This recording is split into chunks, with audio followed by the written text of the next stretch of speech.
దేశ ప్రధానమంత్రి నరేంద్ర మోడీ అసలు సిసలైనటువంటి వారసుడు పవన్ కళ్యాణేనా?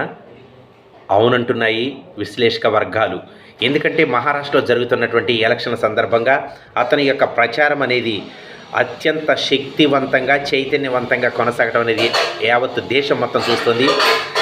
అందరూ ఆశ్చర్యపోయే రీతిలో జన సందోహం అనేది పవన్ కళ్యాణ్ని చూడటానికి, పవన్ కళ్యాణ్ యొక్క సభని ఉత్తేజపరుస్తున్నటువంటి విధానాన్ని చూస్తే అసలు సిసలైనటువంటి ప్రధానమంత్రి నరేంద్ర మోడీ యొక్క వారసుడు పవన్ కళ్యాణ్ అని చెప్పగానే చెబుతున్నాయి విశ్లేషక వర్గాలు కావచ్చు, రాజకీయ విశ్లేషక వర్గాలు మొత్తం కూడా పవన్ కళ్యాణ్ వైపే చూడటం జరుగుతుంది.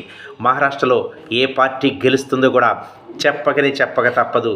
బీజేపీ ప్రభుత్వం వచ్చేటటువంటి అవకాశాలు ఉన్నాయని చెప్పేసి అనేక సర్వే వర్గాలు కూడా తెలియపరచడం చెబుతున్నాయి. కాబట్టి పవన్ కళ్యాణ్ అనే వ్యక్తి ప్రభావవంతమైనటువంటి శక్తిశాలి అని చెప్పేసి గుర్తిస్తున్నాయి. అన్ని రాజకీయ పార్టీలు కూడా ముచ్చెమటలు పట్టేలా అతని యొక్క ప్రసంగాలు కొనసాగుతున్నాయి.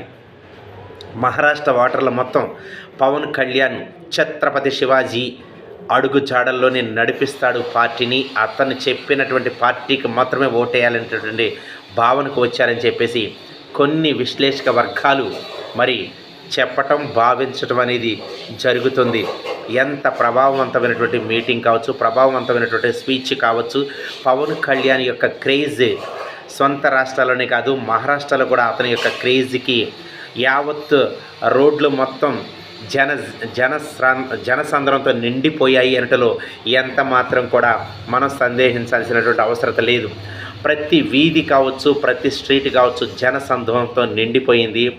జన ప్రపంచనాన్ని సృష్టిస్తున్నటువంటి పవన్ కళ్యాణ్ మరి కేంద్రంలో కూడా చక్రం తిప్పి కేంద్రంలో కూడా ప్రత్యేకమైనటువంటి స్థానాన్ని, కేంద్ర పెద్దల నుంచి ప్రత్యేకమైనటువంటి గుర్తింపును పొందడం అనేది జరుగుతుంది.